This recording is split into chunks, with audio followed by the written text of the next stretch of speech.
الحمد لله نحمده ونستعينه ونستغفره ونعوذ بالله من شرور أنفسنا ومن سيئات أعمالنا من يهده الله فلا مضل له ومن يضلله فلا هادي له وأشهد أن لا إله إلا الله وأشهد أن محمدا عبده ورسوله أما بعد فإن خير الحديث كتاب الله وخير الهدي هدي محمد صلى الله عليه وسلم وشر الأمور محدثاتها وكل محدثة بدعة وكل بدعة ضلالة وكل ضلالة في النار.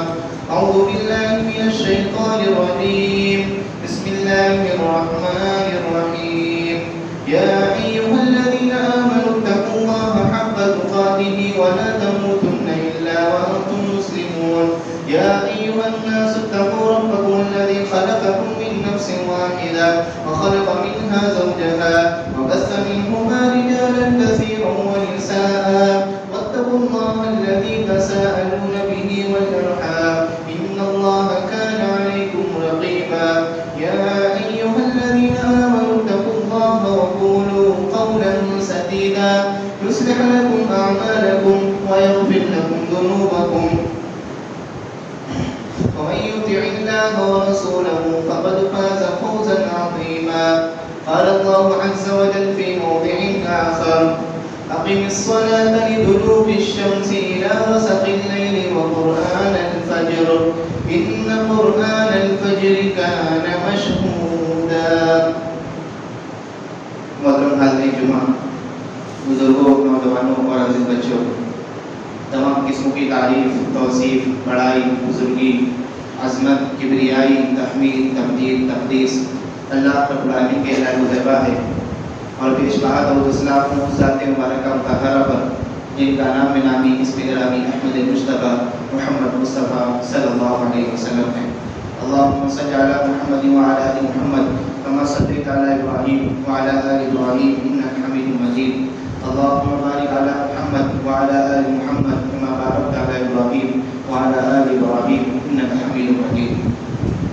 محترم حاضرین، اللہ رب العالمین کے شکر اور اس کے احسان کے بعد آج کے اس خطبہ جمعہ کے اندر انشاءاللہ فجر کی نماز کی اہمیت، اس کی فضیلت، اور اسی طریقے سے فجر کی نماز کو چھوڑنے والوں کا انجام، اور وہ لوگ جو فجر کی نماز کو چھوڑتے ہیں قرآن و سنت میں ان کے لیے کیا وعیدیں بتلائی گئی ہیں، اس کے تعلق سے کچھ باتیں پیش کروں گا. اللہ رب العالمین سے دعا ہے کہ اللہ رب العالمین ہم تمام کو کہنے اور سننے سے زیادہ عمل کی توفیق عطا فرمائے. آمین یا رب العالمین. محترم حاضرین، ایک مسلمان کی چاہت یہ ہوتی ہے کہ اللہ رب العالمین اس سے راضی ہو جائے، اور وہ اللہ رب العالمین کی رضا کو حاصل کرنے کے لیے مختلف قسم کی عبادتوں کو انجام دیتا ہے، اور اس کی چاہت بس یہ ہوتی ہے، اس کی جو مکمل تقویٰ، اس کی کوششیں، اس کی جو محنتیں ہوتی ہیں، وجہ یہی ہوتی ہے کہ اللہ رب العالمین اس سے راضی ہو جائے. اور اس کی چاہت کیوں نہ ہو؟ یہ اللہ رب العالمین نے فرمایا وَرِضْوَانٌ مِّنَ اللَّهِ أَكْبَرُ، کہ اللہ رب العالمین کی جانب سے جو اللہ رب العالمین کی جو رضامندی جو ایک مسلمان کو مل جائے گی، ایک مومن کو مل جائے گی، یہ بہت بڑی چیز ہے. سب سے بڑی چیز یہی ہے. تو ایک مسلمان کی کوشش یہی ہوتی ہے. تو ایک مسلمان اللہ رب العالمین کو راضی کرنے کے لیے جو طریقہ اپناتا ہے، اس کی جو محنت ہوتی ہے، ایک محنت تو وہ کس طریقے سے ہوتی ہے کہ وہ اپنے عقیدے، اپنے ایمان کو پختہ کرنے کے لیے اس کے اوپر محنت کرتا ہے. اس کی کوشش یہ ہوتی ہے کہ اللہ رب العالمین نے مجھے مسلمان بنایا ہے، تو مسلمان ہونے کی حیثیت سے میں اپنے عقیدے کو، اپنے ایمان کو مضبوط رکھوں. کہیں ایسا معاملہ نہ ہو کہ میں اپنے آپ کو صحیح عقیدے والا کہوں، اپنے آپ کو پکا اور سچا مسلمان اور مومن کہوں، لیکن کہیں سے بھی میرے عقیدے کے اندر بگاڑ پیدا ہو جائے اور پھر میرا عقیدہ بگڑ جائے اور اللہ رب العالمین کے پاس میں قابل گرفت بن جاؤں. اس کی محنت کس طریقے سے ہوتی ہے. اور ایک مسلمان بندے کی اللہ رب العالمین کی رضا کے حصول کے لیے اس کی جو محنت ہوتی ہے، وہ محنت یہ ہوتی ہے کہ بندہ مومن چاہتا ہے کہ میں نیک اعمال کر کے اللہ رب العالمین کا تقرب حاصل کروں، اللہ رب العالمین کا تقرب حاصل کروں نیک اعمال کے ذریعے. میں نیک اعمال کو انجام دوں اور وہ نیک عمل اللہ رب العالمین کے پاس قابل قبول ہو جائے اور اللہ رب العالمین کی رضا مجھ کو حاصل ہو جائے اور وہ نیک عمل کو انجام دیتے رہتا ہے. نیک اعمال کا تذکرہ یہاں پر کیا گیا ہے. نیک اعمال میں سے سب سے زیادہ عظیم الشان عمل، ایمان کے بعد، عقیدے کے بعد سب سے زیادہ اہم اور بنیادی چیز جو ہے اعمال میں سے وہ ہے نماز کو قائم کرنا۔ اللہ رب العالمین نے قرآن مجید کے اندر کیا فرمایا کہ تمہارے اوپر اللہ رب العالمین نے نماز کو فرض قرار دیا ہے۔ نماز کو قائم کرنا ایک مسلمان کے لیے انتہائی ضروری ہے۔ نماز کو قائم کرنا، جو 5 وقتوں کی نماز اللہ رب العالمین نے دی ہے، یہ آپشنل نہیں رکھا ہے کہ 1 پڑھ لی، 2 پڑھ لی، 3 پڑھ لی، کوئی مسئلہ نہیں، یہ پڑھ لو، آگے نہیں پڑھے تو چل جائے گا، ایسا نہیں، آپشنل معاملہ نہیں رکھا، بلکہ 5 ٹائم کی جو نماز ہے وہ فرض ہے، آپ کو اس کو پڑھنا بالکل ضروری ہے۔ اگر نہیں پڑھیں گے تو اللہ رب العالمین کے پاس آپ قابل گرفت بن جائیں گے۔ انہی جو 5 وقت نماز ہے، اللہ رب العالمین نے جہاں پر پہلے پارے کے اندر سورۃ البقرہ کا آغاز ہوتا ہے، اللہ رب العالمین نے کامیاب ہونے والوں کا تذکرہ بیان فرمایا کہ کامیاب ہونے والے ایسے ایسے ایسے ہیں، اور پھر کیا بیان فرمایا، اولئک هم اللہ رب العالمین نے ارشاد فرمایا اولئک علی ھدی من ربہم، یہی وہ لوگ ہیں جو اللہ رب العالمین کی جانب سے ہدایت آئی ہے، اس ہدایت پر یہی وہ لوگ ہیں، اولئک هم المفلحون، اور یہی لوگ کیا ہے، کامیاب ہیں۔ اللہ رب العالمین نے کامیاب ہونے والوں کی جو صفات کو بیان فرمائی، اللہ رب العالمین نے کیا بیان فرمایا، الذین یؤمنون بالغیب ویقیمون الصلاۃ، وہ لوگ جو غیب کے اوپر ایمان رکھتے ہیں، غیب پر ایمان رکھنے میں ہر چیز آ گئی، پھر اس کے بعد کیا بیان فرمایا، نماز کو قائم کر دیں۔ یہاں پر دیکھیے اللہ رب العالمین نے نماز کو قائم کرنے کا بیان فرمایا، نماز کو پڑھنے کے اللہ رب العالمین نے نہیں بیان فرمایا۔ ایک انسان نماز پڑھ لے اور اس کی وہ کامیاب ہو جائے، ایسا معاملہ نہیں ہے مسلمان، بلکہ مسلمان کو چاہیے کہ کامیابی حاصل کرنا چاہتا ہے تو نماز کو پڑھے نہیں بلکہ نماز کو قائم کرے۔ نماز کو پڑھنے والوں کے تعلق سے تو اللہ رب العالمین نے جہنم کی وعید بتائی ہے، کیا بیان فرمایا، فویل للمصلین، نمازیوں کے لیے کیا ہے، جہنم کی کیا ہے، وعید ہے۔ کون سے نمازی، الذین هم عن صلاتهم ساہون، وہ نمازی جو اپنی نمازوں کے اندر سستی اور کاہلی برتتے ہیں۔ تو نماز ہم کو پڑھنا نہیں ہے بلکہ نماز کو قائم کرنا ہے۔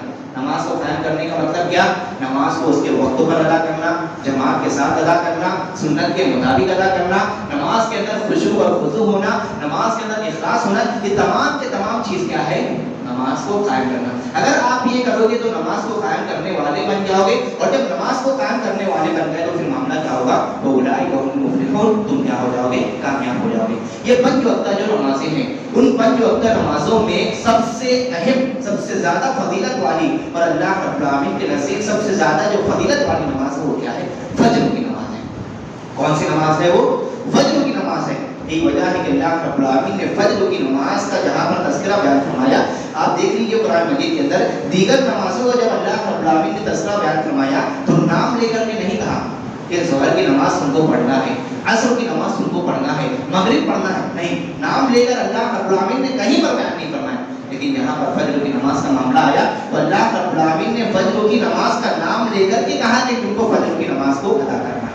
کیا بیان فرمایا، اقیم الصلاۃ، کہ لوگوں تم نماز کو قائم کرو، نماز کو پڑھو، اقیم الصلاۃ، تم نماز کو قائم کرو، لطلوع الشمس الی غسق اللیل، نماز کو قائم کرنا ہے کب، سورج کے ڈھلنے سے لے کر کے رات کی تاریکی تک کے تم کو نماز کو پڑھنا ہے، الی غسق اللیل وقرآن الفجر، اور اللہ رب العالمین نے آگے کیا بیان فرمایا، وقرآن الفجر، اور فجر کا جو قرآن ہے اس کو بھی تم کو پڑھنا ہے۔ یہاں پر قرآن سے مراد مفسرین کرام کہتے ہیں فجر کی نماز کیا ہے، قرآن سے مراد نماز ہے، قرآن سے مراد کیا ہے، نماز ہے۔ قرآن الفجر کا مطلب کیا ہوا، فجر کی نماز۔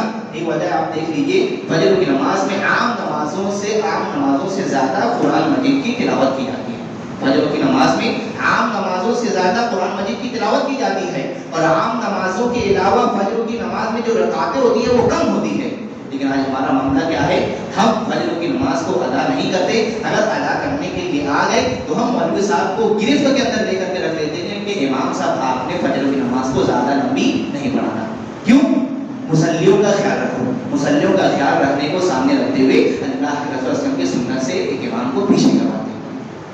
فجر کی نماز کے اندر زیادہ سے زیادہ قرآن مجید کی تلاوت کی جائے۔